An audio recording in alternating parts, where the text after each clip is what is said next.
What is the most important part of an EV? Well, it's the battery, of course, which is what provides the juice to make the vehicles of the EV go round and round. So, there is massive development going on to improve battery technology, and the big player in that field is, as most of you can guess, the trillion-dollar EV manufacturer Tesla. And recently, they have announced some of their results which they will be implementing into their EVs. Of course, the price won't be changing. According to the recent announcement, Tesla and their battery partner Panasonic have been able to come up with a pretty neat battery pack. And what will be some of the features? Well, let's take a look at that today.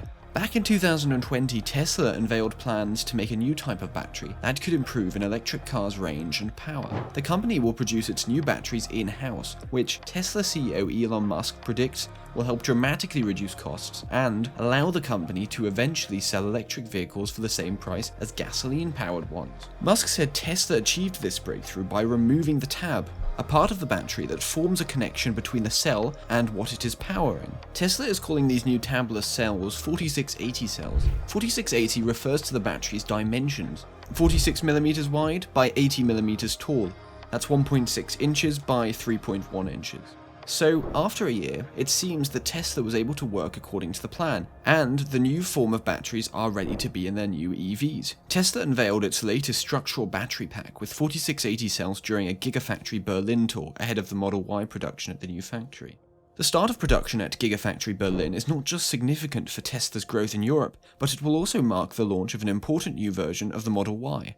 Tesla plans to build the new Model Y at Gigafactory Berlin on a whole new platform with its structural battery pack.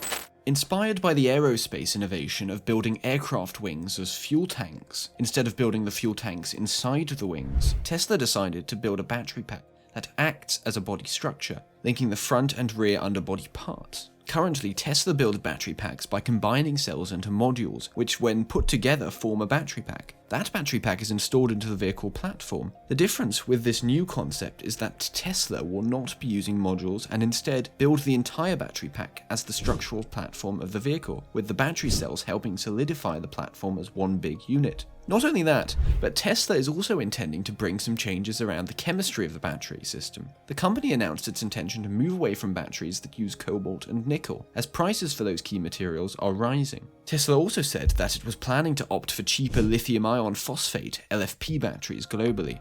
So, if China is the one that has been developing the LFP technology for quite a time now, won't all the resources be around China as they use them the most? How will Tesla be managing to bring all those things around the US, especially in the manufacturing side, when they are going to produce the batteries? Our goal is to localize all key parts of the vehicles on the continent. At least the continent, if not closer, to where the vehicles are being produced. Drew Baglino, Senior Vice President of Powertrain and Energy Engineering at Tesla, said, "We're working internally with our suppliers to accomplish that goal. And not just at the end assembly level, but as far upstream as possible," he added. LFP battery cells cost less, primarily because they do not depend on scarce and somewhat costly raw materials like cobalt and nickel. One major reason why LFP batteries are not seen much outside of China relates to a series of key LFP patents, which have allowed the country to dominate the LFP market. But those patents will soon be expiring. Company officials indicate Tesla intends to buy LFP battery production to the same location where it manufactures its vehicles. What led Tesla to the exclusion of cobalt and nickel? The price is the first and foremost thing, of course. Cobalt is a rare and expensive element that is a big part of the high cost of electric vehicle batteries. Cobalt prices have tanked during the global economic downturn, declining from as much as $95,000 per ton in 2018 to $30,000 in 2020. But it remains key to bringing down battery costs. Canning cobalt is one of the biggest elements of cutting the cost of batteries below the $100 per kilowatt hour threshold. That is a rough proxy for making electric vehicles as cheap as those powered by internal combustion engines, according to experts. The experts also gave a comparison of the price breakdown as the technology advances. For instance, today's batteries cost about $147 per kilowatt hour, down from about $1,000 in 2010, and $381 in 2015. There is a limit to the price improvement to come from reducing just cobalt, and that's because the pricing differential between cobalt and nickel has narrowed in recent years. Nickel currently ranges in prices from roughly 1/3 to as much as 1/2 the price of cobalt. With lithium iron phosphate, which does not require cobalt or nickel, lab research shows that there's possibly a pathway to drive pricing down to as low as $80 per kilowatt hour. Some experts are endorsing Tesla's move to LFP batteries, calling it a shrewd, prescient, and realistic move. For one, these aren't just cheaper batteries, they are safer and readily available. That means even if they aren't going to take Tesla several hundreds of miles away on one charge, they will drive the company toward greater sales and, ultimately, wider adoption of greener vehicles. And regarding the manufacturing news, Elon Musk updated us with the progress recently. We have successfully validated the performance and lifetime of our 4680 cells produced at our Kato factory in California. We are nearing the end of manufacturing validation at Kato. Field quality and yield are at viable levels, and our focus is now on improving the 10% of manufacturing processes that currently bottleneck production output. While substantial progress has been made, we still have work ahead of us before we can achieve volume production, he said.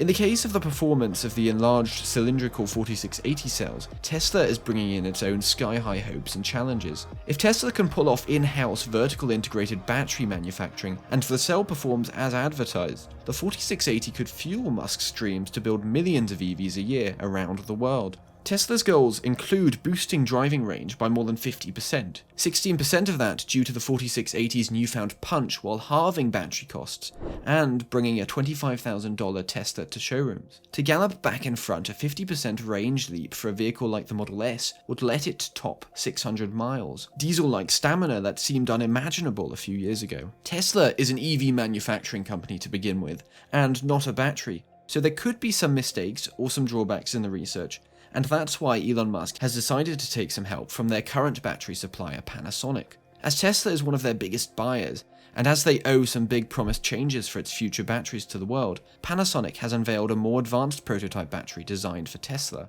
But this is only a prototype, and Panasonic has made it clear that they had no plans to make cheaper lithium iron phosphate EV batteries.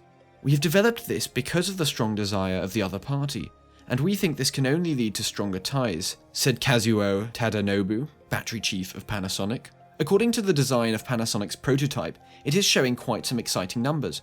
On a pure volumes basis, the 4680 is 5.5 times larger than the 2170 cells currently used in the Model 3 and Y battery packs, and 8 times larger than the 18650 cells used in the Model S and X. In addition to more energy, the battery will cost 50% less to produce and help boost battery production at Panasonic 100-fold by 2030, and the new cell design produces 6 times the power of current cells. These three elements could produce a game-changing battery pack for Tesla, with a lower cost and more range at the core of EV adoption hurdles.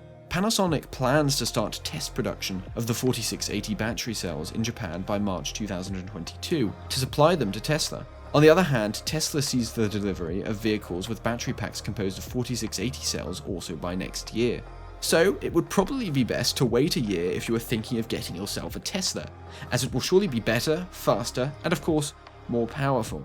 So, that's all folks. Be sure to like and subscribe for more, and we'll see you in another video. Ta-ra!